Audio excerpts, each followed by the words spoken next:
નમસ્કાર, સીએનએસ ન્યૂઝમાં આપનું સ્વાગત છે। ખેડા જિલ્લામાં લોકશાહીનો મહાકુંભ જોવા મળી રહ્યો છે। ખેડામાં સત્તાનો સંગ્રામ 7ના ટકોરે મતદાન શરૂ થયું છે।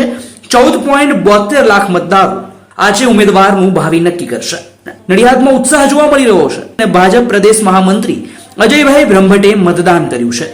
ખેડા જિલ્લામાં સ્થાનિક સ્વરાજ્યની ચૂંટણી યોજાઈ રહી છે, ત્યારે કમળા ખાતે પ્રાથમિક શાળામાં ગુજરાત સરકારના રાજ્યમંત્રી સંજયસિંહ મહેડા પોતાના મત આપીને મત અધિકારનો ઉપયોગ કર્યો હતો। સાથે સાથે તેઓએ મતદારોને બહોળી સંખ્યામાં મતદાન કરવાની અપીલ કરી હતી। નડિયાદના ધારાસભ્ય પંકજભાઈ દેસાઈએ વહેલી સવારે મતદાન કરી અન્ય નાગરિકોને પણ વહેલી તકે વોટ આપવા પ્રેરણા આપી હતી।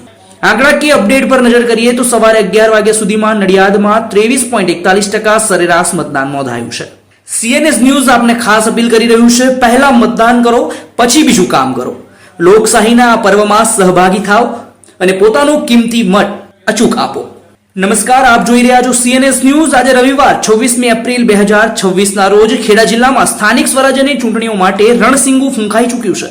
જિલ્લા પંચાયત, 9 તાલુકા પંચાયતો, નડિયાદ મહાનગરપાલિકા અને અન્ય નગરપાલિકાઓ માટે વહેલી સવારથી જ શાંતિપૂર્ણ માહોલમાં મતદાન પ્રક્રિયા ચાલી રહી છે।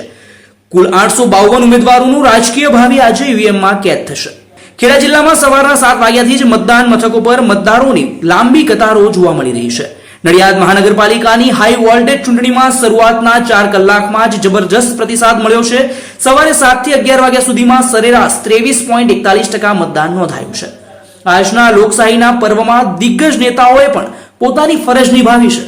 સાથે જ ભાજપના પ્રદેશ મહામંત્રી અજયભાઈ બ્રહ્મભટ્ટે પણ નડિયાદમાં પોતાના મતાધિકારનો ઉપયોગ કર્યો હતો।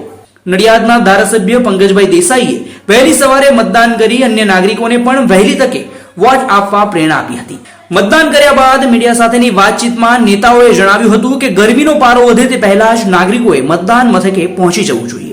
મતદાન મથકો પર તમે જોઈ રહ્યા છો કે યુવાનોથી લઈને વૃદ્ધોમાં ભારે ઉત્સાહ જોવા મળી રહ્યો છે। 14.72 લાખ મતદારો આજે 852 ઉમેદવારોનો ભાવિનો ફેસલો લેવાના છે। ખેડા જિલ્લાના તમામ મતદારોને નમ્ર અપીલ છે કે મતદાન એ માત્ર આપણો અધિકાર નથી, પરંતુ આપણી નૈતિક ફરજ પણ છે। લોકશાહીને મજબૂત બનાવવા માટે આપ સૌ અચૂક મતદાન કરો અને બીજાને પણ પ્રોત્સાહિત કરો। જિલ્લા પંચાયત હોય, નગરપાલિકા હોય, ગામડાથી લઈને શહેર સુધી આજે માત્ર એક જ ગુંજ છે, મતદાન। તંત્ર દ્વારા ચુસ્ત પોલીસ બંદોબસ્ત વચ્ચે શાંતિપૂર્ણ રીતે આ પ્રક્રિયા ચાલી રહી છે। સાંજ સુધીમાં આ મતદાનની ટકાવારી ક્યાં પહોંચે છે તેના પર સૌની નજર રહેશે। સમગ્ર રાજ્યમાં સ્થાનિક સ્વરાજની ચૂંટણીનો માહોલ છે। આજે મતદાનનો દિવસ છે। સ્થાનિક સ્વરાજની સંસ્થા અને રાજ્ય સરકારના તાલમેલથી રાજ્યમાં સુવિધાઓની ભરમાર ગયા 5 વર્ષમાં સરકારે આપી છે। કામ કરનારા લોકોના વળતર આપવાનો આજે દિવસ છે અને મને સમગ્ર ગુજરાતના પ્રવાસથી એવું સ્પષ્ટ દેખાય છે કે રાજ્યભરમાં ભારતીય જનતા પાર્ટીના સમર્થનમાં મતદારોનો જુવાળ છે। ફરી આવતા 5 વર્ષમાં નગરોને જે મહાનગર બનાવ્યા છે ત્યાં નગરપાલિકાઓ જે અવર્ગની બની છે, તાલુકા જિલ્લા પંચાયતમાં વધુ વિકાસની વણઝાર લઈ અને આવતા 5 વર્ષમાં કામ કરવા માટે સર્વ ભારતીય જનતા પાર્ટીના ઉમેદવારો પણ ઉત્સુક છે। અજયભાઈ, નડિયાદમાં પહેલીવાર મહાનગરપાલિકાની ચૂંટણી યોજાઈ રહી છે, કેવો ઉત્સાહ લાગી રહ્યો છે? કોઈક એક કામ સરકારે એવું કર્યું હોય જેનાથી નગરની દરેક શ્રેણીમાં રહેતો નાગરિક એનો લાભાર્થી બન્યો હોય તો નગરને મહાનગર બનાવવાનું કામ છે। હું એવું માનું છું કે નગરની જનતા એ મહાનગરની ભેટ જે મળી છે એને વળતી ભેટ મત સ્વરૂપે આપવા માટે થનગની રહી છે। 52માંથી 52 સીટ જીતીને આવનારા દિવસમાં, આવનારા વર્ષોમાં નડિયાદ મહાનગરને વધુ આગળ લઈ જવા માટે ભારતીય જનતા પાર્ટી પ્રયત્નશીલ રહેશે। આજે મારા વિસ્તારની અંદર આવતું મારા બૂથની અંદર આજે મેં મતદાન કર્યું છે અને આજે લોકશાહીનો પર્વ છે। સૌ જાહેર જનતાને, સૌ વડીલ મિત્રોને હું નમ્ર અપીલ કરું છું કે આજે લોકશાહીના પર્વની અંદર સૌ વધુમાં વધુ મતદાન કરે એવી હું આપ સૌને વિનંતી કરું છું। અસ્તુ, ભારત માતા કી જય, જય જય ગઢવી ગુજરાત। આજે લોકશાહીનું ખૂબ મોટું પર્વ છે। આજે નડિયાદ મ્યુનિસિપલ કોર્પોરેશનનું ઇલેક્શન છે, સાથે સાથે જિલ્લા પંચાયત, તાલુકા પંચાયતના નગરપાલિકાઓના ઇલેક્શન છે। ખેડા જિલ્લાની અંદર બધી જ તાલુકા પંચાયતો, જિલ્લા પંચાયતો, નગરપાલિકાઓમાં ભાજપ 100% ચૂંટાઈને આવવાનું છે। સાથે સાથે નડિયાદ કોર્પોરેશનની અંદર હું એવું ચોક્કસ કહીશ કે 52 કમળ ચૂંટાઈને આવવાના છે અને કોર્પોરેશન સરકારની બનવાની છે. સર આજે તમે મતદાન છે, આજે શું લોકોને શું અપીલ કરશો?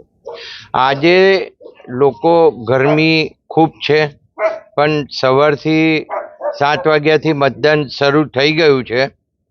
મતદાન અત્યારે ધીરું છે, પણ લોકો સવારે વહેલા પરવારીને મત આપવા માટે જાય, વધુમાં વધુ મતદાન કરે અને 100% મતદાન થાય. એસઆઈઆર થયા પછી લગભગ બધા જ વોટ જે નથી એ બધા રદ થઈ ગયા છે. તો આપણે મતદાન કરવું એ અવશ્ય છે અને મતદાન લોકશાહીમાં જરૂરી પ્રક્રિયા છે. તો સૌ મતદાન કરે એવી પ્રજાજનોને વિનંતી. My school is one such future-ready school where I understand each and every concept taught in the class and don't rote learn, where teachers don't just use books and blackboard to teach but use new ways of teaching and learning like audiovisual learning, activity-based learning and group activities, which enhances my conceptual understanding. My school also teaches coding, which is an important 21st century skill. Not just that, I get an opportunity to showcase my skill on a national platform. And with all this, I acquire important skills that make me future ready and confident.